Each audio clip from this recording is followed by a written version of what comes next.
mais um vídeo da série sobre micropolíticas e seus efeitos perversos na conformação da nossa subjetividade. Eu queria trazer um pouco agora a questão do Brasil e a questão de subjetividades colonizadas, porque é essencial que a gente também situe toda essa discussão dentro do nosso lugar de país que foi colonizado, país que teve traumas muito fortes com relação ao processo de escravização de pessoas, de mortes, de estupros e todo o carrego colonial, como diriam Simas e Rufino, todos os efeitos desse carrego na conformação da nossa existência enquanto povo e como que isso dialoga então também com esse momento de subjetividades aprisionadas e colonizadas, não só pelos efeitos perversos do capitalismo flexível, como também, além de tudo mais, temos essa questão da colonização, que já é algo que está incutido na nossa percepção, na nossa visão de mundo e na nossa própria concepção de sujeito, a forma como a gente se enxerga perante os demais. E aqui eu trago principalmente inspiração num texto recente, no manifesto que Simas e Rufino trouxeram nesse momento a respeito da ideia de encantamento, que é algo que eles já desenvolvem em outros textos, como a Ciência Encantada das Macumbas, por exemplo, mas que agora eles tratam de destrinchar um pouco mais para explicar a nossa existência atual. Ora, o que está então em jogo no nosso país nesse momento, mais do que nunca, nesse contexto? É preciso voltar e entender os efeitos da colonização. A colonização ela atuou claramente como um processo de exclusão, um processo de descarte de determinadas formas de existência e claramente de construção de pessoas que são sobreviventes, que atuam e têm, muitas vezes, a gente poderia dizer, subjetividades com forças reativas. Ou seja, uma política que não afirma a vida, que não afirma a existência. Ou seja, o que está aí é uma afirmação da vida que é claramente anti-vida, na verdade. Né? A vida como política de construção de conexões entre o ser e o mundo, a vida como uma maneira de inter-relação, de conexão real entre humanos, não humanos,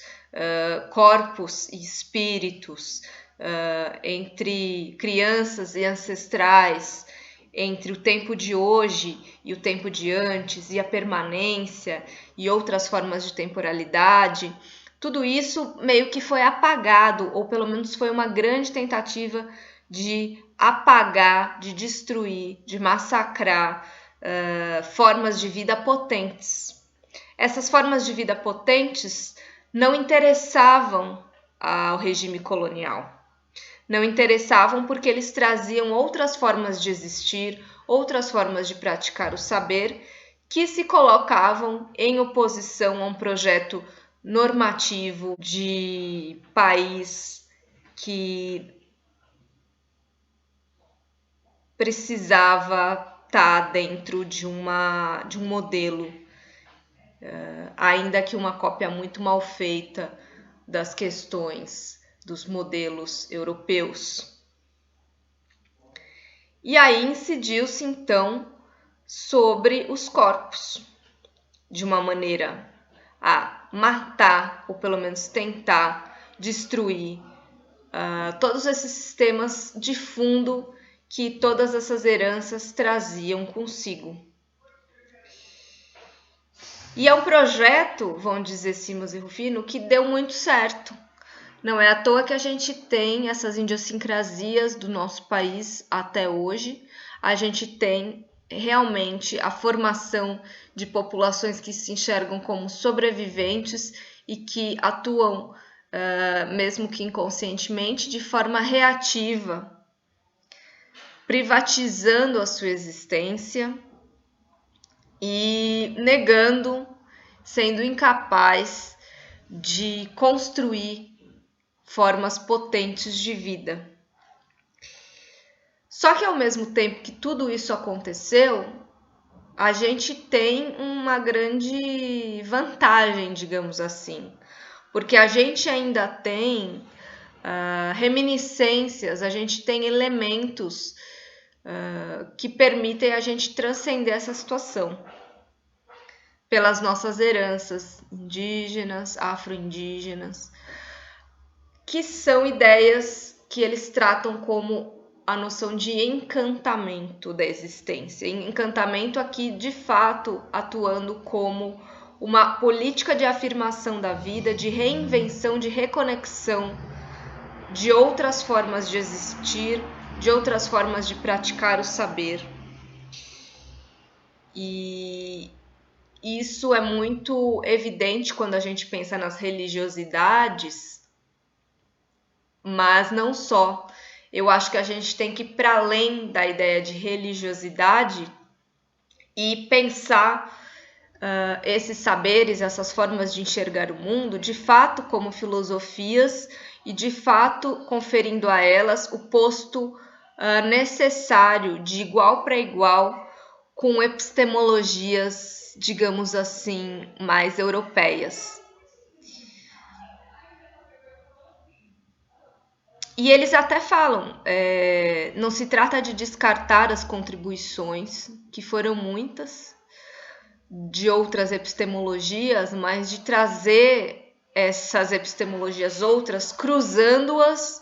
com o que a gente tem, porque nós somos constituídos neste cruzamento. Então não faz sentido a gente simplesmente adotar essas visões de mundo sem esquecer que aqui foi diferente. Mas então, voltando à ideia de encantamento como um conceito filosófico, ou seja, mudando a ideia de que é apenas um conceito religioso, mas colocando num patamar epistemológico interessante para se pensar a nossa situação atual e as vias de fuga, as linhas de fuga que a gente pode traçar, como diria Deleuze, o encantamento tem essa possibilidade de nos trazer de volta e nos levar adiante, porque ele permite transitar nas inúmeras voltas do tempo. Eles vão invocar outras temporalidades e outras corporeidades que são necessárias para que a gente não perca o contato com o que vem antes e que a gente também consiga desenhar o que vem depois de uma maneira conectada. E aí tem a ver, então, com não deixar a questão da morte tomar conta, a morte no sentido de findar, de acabar, de deixar de existir. A morte ela tem que ser relida e recolocada numa experiência de continuidade com a existência, de continuidade a partir de um outro pressuposto, que é o pressuposto do encantamento. O encantado é aquele que deixou esta vida, foi para um outro plano sem ter morrido. E ele não morre porque a gente continua acessando as suas forças a partir de outros registros, mas ele continua aqui nesse fio da ancestralidade, ele continua pautando muitas vezes e nos ensinando, ajudando a gente a praticar o saber, diferentemente de uma visão de findar, de que a morte realmente finda e termina.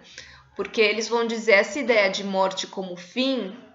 ela só vai acabar disseminando uma política de produção da escassez, né? Essa política que a gente vê por aí de extermínio, de homicídio, de vários corpos, de várias vidas que são matadas, que são mortas porque tinham algum elemento que as caracterizaria como vida matável, por exemplo, a cor da pele. E tudo isso é parte de um projeto muito claro, né, de desvitalizar, de interromper, de barrar, de tentar, né, silenciar essas outras dimensões do vivo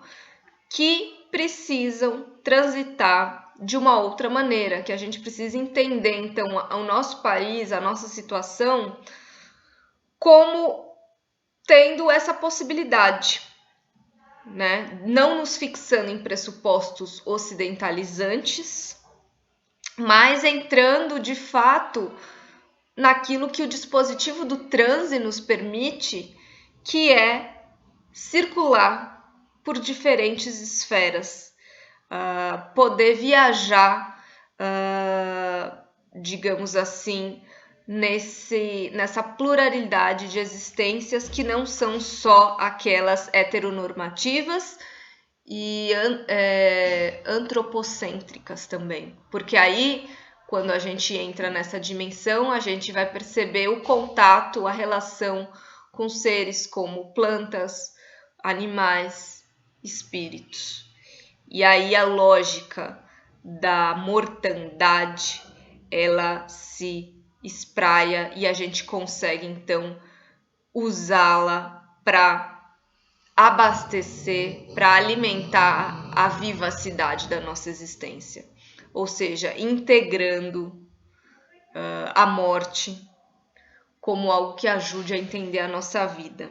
recuperando esse sentido ancestral, espiritual, dessa ideia de uma conexão que nos ajude a interligar-nos uns aos outros de uma maneira muito mais potente, capaz de abrir caminhos novos. Ora, se em outros vídeos eu falei dessa despotencialização e da sensação de individualização e esse sofrimento, é possível a gente considerar também que parte desse sofrimento também vem dessa perda da conexão com essas formas de enxergar o mundo. Não é só uma sensação de individualidade, de individualismo e de solidão, porque eu estou afastada do coletivo, daqueles que são meus iguais na sociedade, mas também porque eu estou afastada da condição de me ligar com os que vieram antes de mim, de entender essa corrente, de entender as minhas ligações ancestrais. E não só em termos pessoais, tal pessoa foi meu avô, foi meu bisavô, mas também em termos de tradição cultural, em termos de fato, formas de vida. Então, principalmente para as populações afro-indígenas, é muito claro como essa sensação de depressão e de isolamento é muito mais grave, porque de fato foi-se impedido de ter acesso, na maioria das vezes, a tudo que remetia às formas de vida e às formas de enxergar o mundo. Então, é como se, de fato, as pessoas estivessem órfãs de cultura, e é claro que tá nesse outro contexto em que você é obrigado a assumir determinada posição e visão de mundo que muitas vezes não contradiz que se contradiz com aquilo que você traz, na verdade, na sua herança ancestral, é muito dolorido. Então, o apelo de Simas e Rufino é para que a gente consiga dar essa virada política numa chave muito mais poética, recuperando o sentido ancestral dessa ideia de conexão de uns com os outros, para que a gente possa, de fato, parar com esse sistema de destruição dessas formas plurais de vida, parar com esse projeto de país que desde o seu início foi pensado como para ser excludente, racista, homofóbico, castrador, misógino, destruidor de formas de vida, e para que a gente também acerte as contas, né, com o nosso passado, e passe então a responder de uma forma muito mais potente, responder com vida a esse sistema de desencanto, esse sistema reativo de desencanto que toma conta da nossa sociedade. E para isso é preciso então retomar o ancestral, é preciso romper com esse modelo normativo de escolarização, é preciso voltar à importância da terra como matriz de tudo, e enxergar o homem não como dono da terra, mas como um igual à questão da terra. Enfim, tudo isso como uma necessidade para que a gente consiga alicerçar de fato uma experiência comunitária que diga respeito realmente àquilo que nós somos e sempre fomos enquanto país e que foi por anos negados. Trata-se então de elaborar táticas, estratégias para construir politicamente a vida naquilo que ela tem mais de potente, que é uma ampla conexão. São múltiplos fios de relações e multiplicidades que atravessam as nossas existências.